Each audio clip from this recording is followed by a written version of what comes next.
दोस्तों नमस्कार। एक बार फिर मैं अखिलेश। हम पढ़ने जा रहे हैं जावास्क्रिप्ट। तो जो लोग पहली बार ये वीडियो देख रहे हैं उनको मैं बता दूं कि जावास्क्रिप्ट सीखना है तो सबसे पहले एक आपको टेक्स्ट एडिटर होना चाहिए, जिसके लिए आप नोटपैड प्लस प्लस डाउनलोड कर सकते हैं गूगल से, या मैं ब्रैकेट यूज कर रहा हूँ। आप गूगल में ब्रैकेट डालेंगे तो ब्रैकेट नाम से भी आपको एक एप्लीकेशन मिल जाएगा, जिसको आप मैक पे या विंडोज पे कहीं भी यूज कर सकते हैं।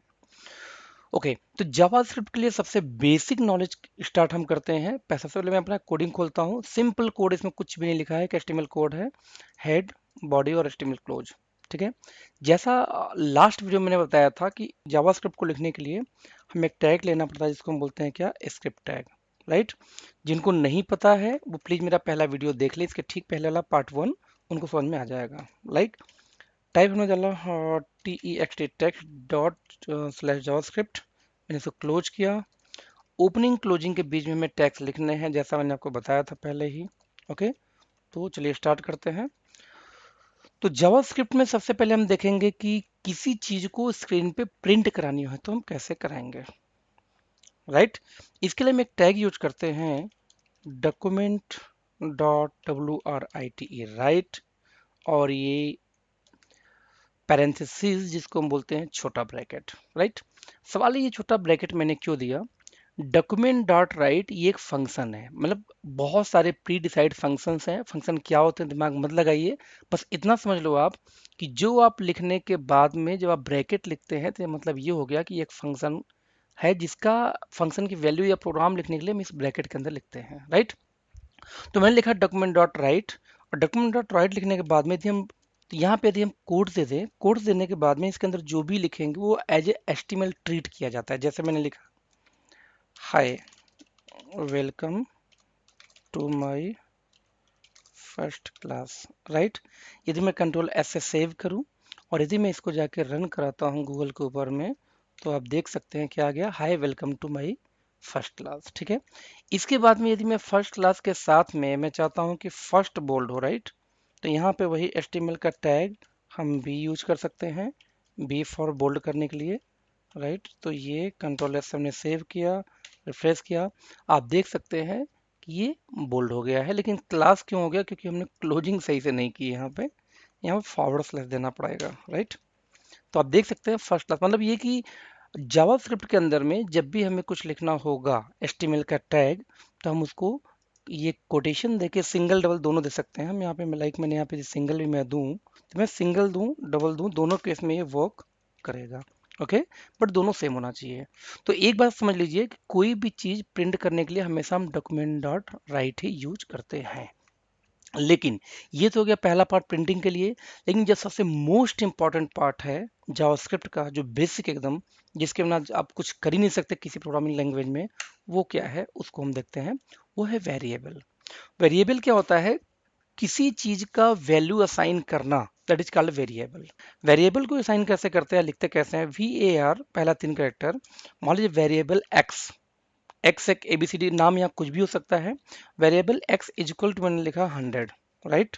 और सेमी कोलन से हम इसको टर्मिनेट करते हैं। हमेशा ध्यान दीजिए, सेमी कोलन से ही टर्मिनेट किया जाता है, जिस तरह से CSS को हम टर्मिनेट करते हैं। Right. Variable X is equal to 100। दूसरा मैंने लिखा यहाँ पे, यदि मैं वेरिएबल एक्स लिख के 100 लिखूं तो भी मतलब वही है, या मैं वेरिएबल न लिख के मैं सीधे लिख दूं y is equal to 200, accept माना जाएगा और माना जाएगा, क्योंकि अब मैं वेर लिख सकता हूँ, VAR वार, या बिना लिखे भी इसको मैं वैल्यू असाइन कर सकता हूँ। तो बेसिकली ये जो बीच में इक्वल है, इसको आप असाइन या प्लेस होल्डर होल्डर के रूप में देख सकते हैं। एक प्लेस होल्डर काम कर रहा है कि y के अंदर में 200 को प्लेस करा रहा है कहीं ना कहीं है। ओके। अब चलिए इसको हम एक सम करा के प्रिंट कराते हैं। तो प्रिंट करने के लिए क्या होगा, आपको याद है मैंने बताया था अभी कि document dot right, document dot right, sorry, RIT, right. और इसके बाद में ब्रैकेट, ब्रैकेट के अंदर में, चूंकि अब ये ध्यान दीजिए अभी HTML का कोई टैग नहीं है यहाँ पे हमें देना, क्योंकि ऑलरेडी हमने असाइन किया है जावास्क्रिप्ट के अंदर में। तो यहाँ पे हम सिंपल दे सकते हैं कि एक काम करो, x प्लस वाई कर दो वैल्यू, आप इसको मुझे स्क्रीन पे प्रिंट कर दो। हमने कंट्रोल ऐसे सेव किया और इसको आके हम यहाँ रिफ्रेश करते हैं, तो आप देख सकते हैं कि क्लास के बाद में यहाँ पे 300 प्रिंट हो गया। 300 क्यों, क्योंकि x और y को ऐड हुआ। हमें यहाँ पे नीचे करना है, तो क्लास के बाद में हम यहाँ पे एक BR टैग लगा देते हैं, इसका लाइन ब्रेक लग जाएगा। फिर देखते हैं, आप देख सकते हैं यहाँ पे 300 नीचे आ चुका है, राइट। तो वेरिएबल असाइन करने के कुछ रूल्स है। रूल्स क्या है मैं आपको बता देता हूँ। सबसे पहली बात, जब भी आप वेरिएबल लिखने जाएंगे तो वेरिएबल लिखते टाइम आप यहाँ पे कोई भी स्पेशल करेक्टर यूज नहीं कर सकते। फॉर एग्जांपल, आप यहाँ पे एंड यूज नहीं कर सकते, आप यहाँ पे परसेंट यूज नहीं कर सकते। आप सिर्फ यूज क्या कर सकते हैं, आप यहाँ पे अंडरस्कोर यूज कर सकते हैं, राइट। और आप चाहें तो न्यूमेरिक वैल्यू भी यूज कर सकते हैं। तो कोई भी स्पेशल करेक्टर आपको यूज नहीं करना, ये ध्यान देने वाली बात है। आप मैक्सिमम वेरिएबल में यूज कर सकते हैं क्या, न्यूमेरिकल वैल्यू, अंडरस्कोर और A to Z character, mean A to Z 0 to 9 और अंडरस्कोर, दैट्स इट। बाकी कोई भी स्पेशल करेक्टर आप यूज नहीं कर सकते हैं, ये ध्यान देना। दूसरी बात, सबसे इंपॉर्टेंट पे लोग एक और भी है, वो क्या, कि ये केस सेंसिटिव होता है। फॉर एग्जांपल, मैंने यहाँ वाई स्मॉल है, मैंने यहाँ पे एक कैपिटल वाई कर दिया, राइट। यहाँ पे एक्स और प्लस वाई की वैल्यू हम चेक करते हैं, तो लुक यहाँ पे अभी ये वो 300 शो नहीं कर रहा है, क्यों? क्योंकि बड़ा वाई यदि हो गया आती वेरिएबल चेंज हो गई।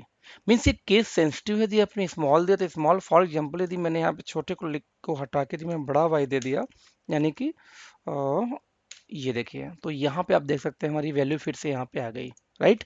आपके दिमाग में ये चल रहा होगा कि हमें जब 300 प्रिंट कराना है, या तो हम डायरेक्ट प्रिंट करा सकते हैं, इतना मुझे लफड़ा ये सब पालने की क्या जरूरत है। और मेन वेरिएबल का यूज कहाँ पे होता है मैं आपको बताऊं। वेरिएबल का यूज यहाँ पे आता है कि आप कोई भी डेटा असाइन कर दिए, जिसको बाद में आप इस्तेमाल कर सकते हो अपने प्रोग्राम के अंदर में। फॉर एग्जांपल, आप बोलेंगे कि हम डायरेक्ट भी तो लिख सकते थे, यस लिख सकते थे। बट आप ये सोचो कि एक ही कोड एक वेबसाइट के अंदर या एक प्रोग्राम के अंदर हजारों बार लिखा होता है। फॉर एग्जाम्पल, हमें 5-25 बार हमें देना है, 100 100 100 100 100 देना है, ठीक है। और बाई चांस सामने से डिमांड आई कि नहीं भाई 100 नहीं, उस चीज का प्रोडक्ट का प्राइस अभी मान लो 150 हो गया। तो यदि आपके प्रोग्राम में 25 जगह लिखा है, तो आपको हर जगह पे जाके 125 100 को 125 में कन्वर्ट करना होगा। बट यदि आप वेरिएबल आपने असाइन कर रखा है, तो आपको सिंपल, आप हर जगह एक्स यूज करेंगे। आपने सिंपल यहाँ पे वेरिएबल को वैल्यू सिर्फ चेंज कर दिया कि ये 100 नहीं होगा, आज के बाद से 125 होगा। तो ऑटोमेटिक एक साथ वो 25 नहीं, 25,000 भी कोड हो तो एक झटके में चेंज हो गया। तो this is the main benefit of variable, कि इसको भविष्य में आप एनी टाइम यूज कर सकते हैं। और जब भी चेंजेस करना हो प्रोग्राम के अंदर में, तो उसके लिए आपको ज़रा दिमाग नहीं लगाना है। सिंपल एक वैल्यू आपने चेंज किया, पूरे प्रोग्राम में एक झटके में पूरी वैल्यू चेंज हो जाएगी। आप यहाँ पे ये वैल्यू देख सकते हैं, ठीक है। तो ये मोस्ट इंपॉर्टेंट, ये आप ध्यान दे सकते हैं।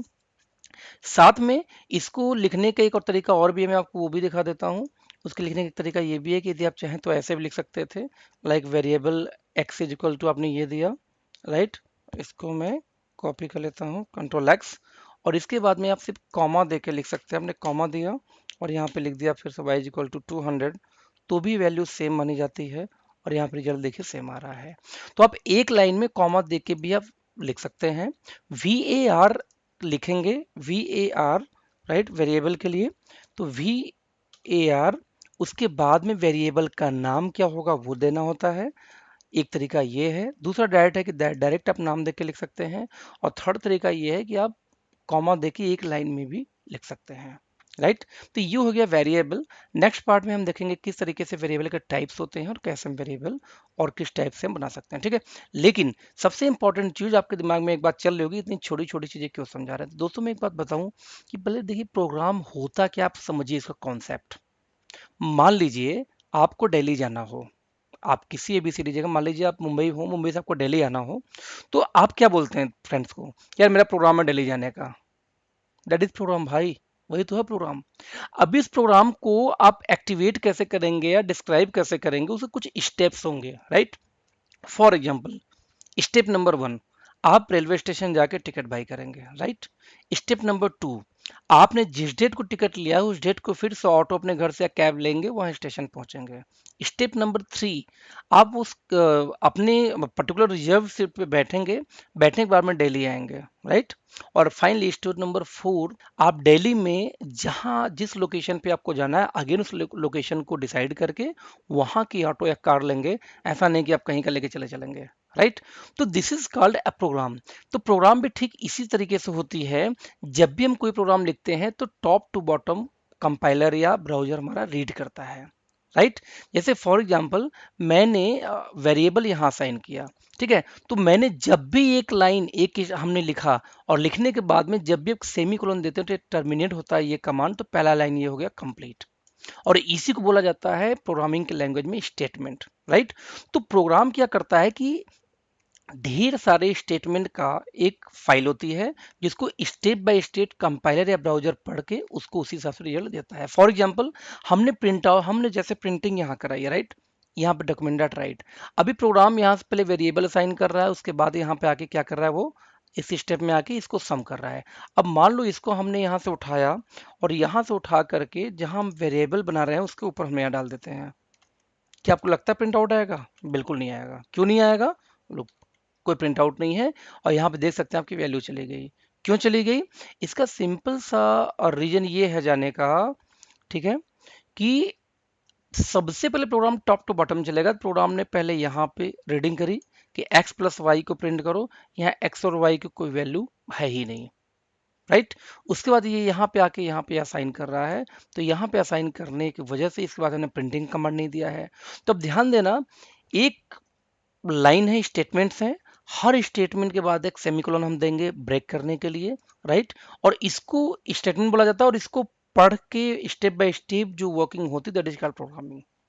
तो जिस तरीके से रियल लाइफ में हम प्रोग्राम बनाते हैं कोई काम करने के लिए, ठीक इसी प्रकार से वर्चुअल वर्ल्ड में या आईटी वर्ल्ड में भी हम प्रोग्राम लिखते हैं कंप्यूटर के ऊपर। और कंप्यूटर क्या करता है कि एक एक लाइन पढ़ता है और जो हम बोलते हैं वही करता है। इसीलिए बोला गया कि पढ़ा लिखा बेवकूफ है कंप्यूटर।